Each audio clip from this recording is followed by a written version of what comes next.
Assalamualaikum warahmatullahi wabarakatuh dan selamat pagi. Perkenalkan, nama saya Baina Al-Aziza. Eh, Kami dari kelompok 1, kami akan mempresentasikan materi yang berjudul PPIC. Sebelum kita lebih jauh membahas tentang PPIC, mari kita mengetahui apa sih itu PPIC. Baiklah, saya di sini akan membahas apa itu PPIC. PPIC adalah bagian yang berfungsi sebagai jembatan komunikasi production antara produksi, pemasaran, pengadaan, akuntansi atau keuangan, penyimpanan yang berfungsi dalam penyediaan obat. Baiklah, kita akan membahas apa sih itu fungsi PPIC.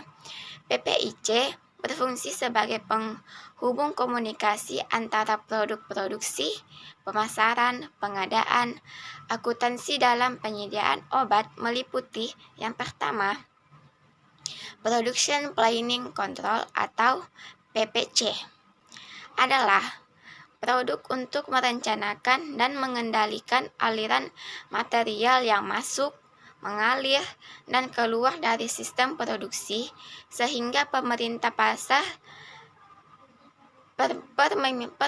pasar dapat dipenuhi dengan jumlah yang tepat dan biaya produksi yang minimum. Dengan demikian, pekerjaan yang terkandung dalam PPC secara garis besar dapat dibedakan menjadi dua hal yang saling berkaitan, yaitu perencanaan produksi dan pengendalian produksi. Perencanaan produksi dilakukan dengan tujuan menentukan arah awal dari tindakan yang harus dilakukan di masa mendatang, mengenai apa, seberapa banyak, dan kapan harus dilakukan. Karena perencanaan itu berkaitan dengan masa mendatang, maka perencanaan disusun atas dasar pemikiran yang dibuat berdasarkan data masa lalu dengan menggunakan beberapa asumsi. Oleh karena itu, perencanaan tidak akan selalu memberikan hasil sebagaimana yang diharapkan dalam rencana tersebut, sehingga setiap perencanaan yang dibuat harus dievaluasi secara berkala dengan melakukan pengendalian. Yang kedua, pekerjaan pengendalian produksi akan sangat bergantung kepada ada tidaknya penyimpangan dalam pelaksanaan produksi dibandingkan dengan rencana produksi yang telah dibuat sebelumnya. Baiklah, kita masuk ke yang kedua, yaitu Inventory Planning and Control atau IPC adalah departemen yang bertanggung jawab untuk membentuk rencana pengadaan material. Baiklah, itu materi yang dapat saya sampaikan. Materi selanjutnya akan dibawakan oleh teman saya. Oke, baik. Di sini saya akan melanjutkan penjelasan dari teman saya. Nah, yang berikutnya adalah Cost of Goods Sold, yang artinya harga pokok penjualan atau biasa disingkat HPP. Nah, HPP adalah semua biaya langsung yang dikeluarkan untuk mendapatkan barang atau jasa yang dijual.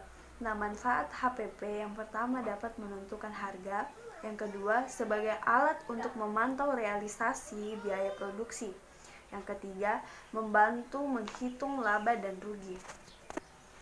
Oke, terus yang berikutnya adalah personalia. Nah, personalia adalah perencanaan, pengembangan, pembagian kompensasi, penginterpretasian, dan pemeliharaan tenaga kerja dengan maksud untuk membantu mencapai tujuan perusahaan, individu, dan masyarakat.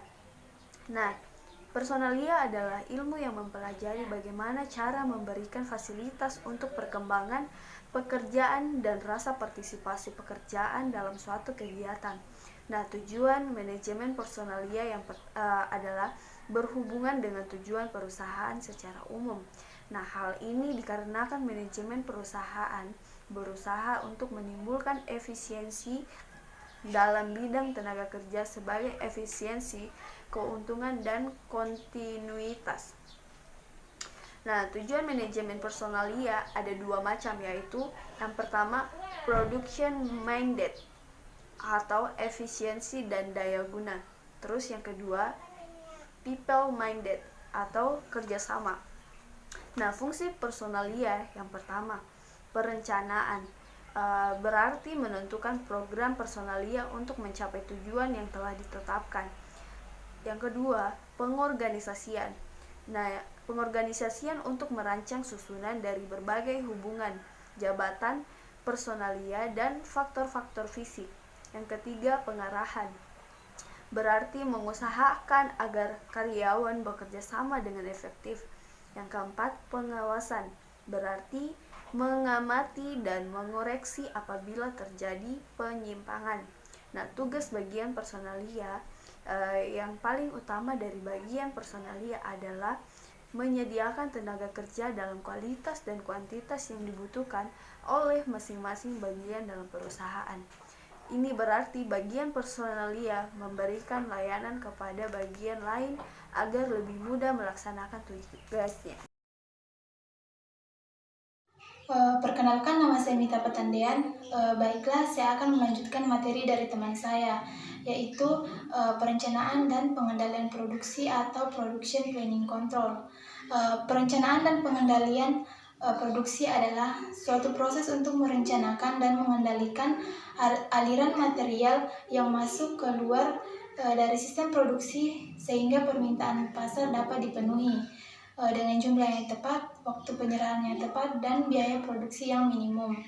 Dengan demikian, pekerjaan yang terkandung dalam PPC dapat dibedakan menjadi dua, yaitu pengendalian produksi dan perencanaan produksi. Adapun manfaat dari perencanaan yang produksi, yang pertama, pemanfaatan yang efektif terhadap sumber daya perusahaan. Yang kedua, untuk mencapai tujuan produksi yang berhubungan dengan kualitas, kuantitas, dan ketepatan waktu pengiriman biaya. Yang ketiga, mendapatkan aliran produksi yang tidak terputus untuk memenuhi berbagai kebutuhan pelanggan. Yang keempat, untuk membantu produksi perusahaan menyediakan produk yang berkualitas. Tugas dari PPC terbagi menjadi dua. Yang pertama, perencanaan produksi berjangka waktu, yaitu proses produksi merupakan proses yang sangat kompleks. Jangka panjang, perencanaan produksi jangka panjang biasanya 5 tahun atau lebih ke depan. Jangka menengah umumnya antara 1 sampai 18 bulan. Jangka pendek kurang dari 1 bulan dengan bentuk perencanaan berupa jadwal produksi. Berkelanjutan, perencanaan produksi disusun untuk satu periode tertentu yang merupakan masa berlakunya rencana tersebut. Terus realistis, disesuaikan dengan kondisi yang ada di perusahaan sehingga target yang ditetapkan merupakan nilai realistis. Akurat, dibuat berdasarkan informasi yang akurat tentang kondisi eksternal dan kondisi internal. Menantang, harus dibuat serealistis mungkin. Terus pengendalian produksi, mengukur realisasi dari rencana produksi. Yang kedua, membandingkan realisasi dengan rencana produksi untuk dijadikan dasar dalam menentukan tindak selanjutnya. Yang ketiga, mengamati penyimpangan yang terjadi, terbagi menjadi dua, yaitu penyimpangan yang dapat ditoleransi dan penyimpangan tidak dapat ditoleransi. Terus yang keempat, menganalisis sebab terjadinya penyimpangan. Yang kelima, melakukan tindakan perbaikan.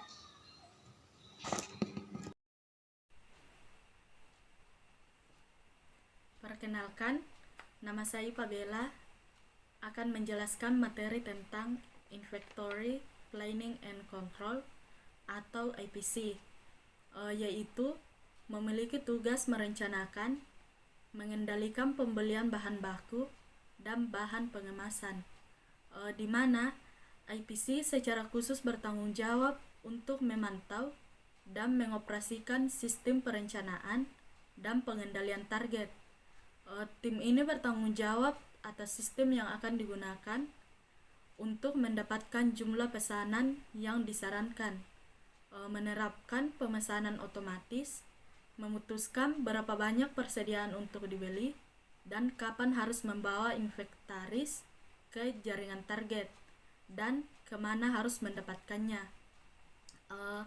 IPC berinovasi dan terus meningkatkan proses yang menghasilkan modal sebagai pembelajaran yang canggih, cerdas, dan mandiri. IPC secara bersamaan membangun ilmu perencanaan rantai pasokan dan target, dan bertanggung jawab untuk mempelajari, merancang, dan membangun sistem yang sesuai dengan kebutuhan target. Analisis operasi inventaris memastikan penggunaan sistem inventaris antarmuka dan proses efektif dan efisien untuk memaksimalkan peningkatan proses dan pengembangan produk berkelanjutan untuk perencanaan dan pengendalian persediaan. Tujuan dari perencanaan yaitu yang pertama, perencanaan persediaan, yang kedua, perencanaan pelanggan, yang ketiga, perencanaan kebutuhan, dan yang keempat, perencanaan pengontrolan biaya. Keuntungan dari perencanaan persediaan yaitu yang pertama, dapat mengetahui tingkat stok barang. Yang kedua, dapat mengoptimalkan dan mengurangi stok barang yang tidak bergerak dengan cepat. Yang ketiga, dapat dengan cepat mengidentifikasi barang yang tidak bergerak sehingga dapat dihapus dari inventaris. Assalamualaikum warahmatullahi wabarakatuh. Perkenalkan, nama saya Andi Yusdayana. Saya akan memaparkan sedikit materi saya mengenai alur production planning. Sebagaimana yang kita lihat dari PPT di atas, bahwa alur production planning atau rencana produksi terbagi menjadi dua. Yang pertama, eksternal dan internal. Dan yang akan saya paparkan yaitu tentang eksternal, terbagi menjadi 5. Yang pertama, economic condition atau kondisi perekonomian. Yang kedua, market demand, permintaan pasar.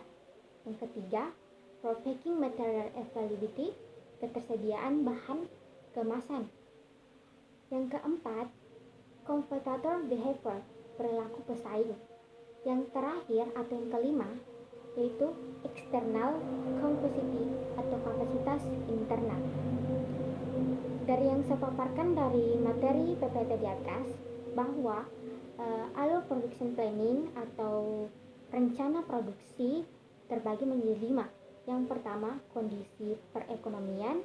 Yang kedua, permintaan pasar. Yang ketiga, ketersediaan bahan baku atau kemasan. Yang keempat, perilaku pesaing. Dan yang terakhir kapasitas internal. Itulah hasil materi Production Planning and Inventory Control atau PPIC yang dibawakan oleh teman saya Ipa Bella, Andi Yusdayana, Mita Patandian, Baina Al-Aziza, Sriyani Kurneti sampai. Sekian dan terima kasih. Assalamualaikum warahmatullahi wabarakatuh.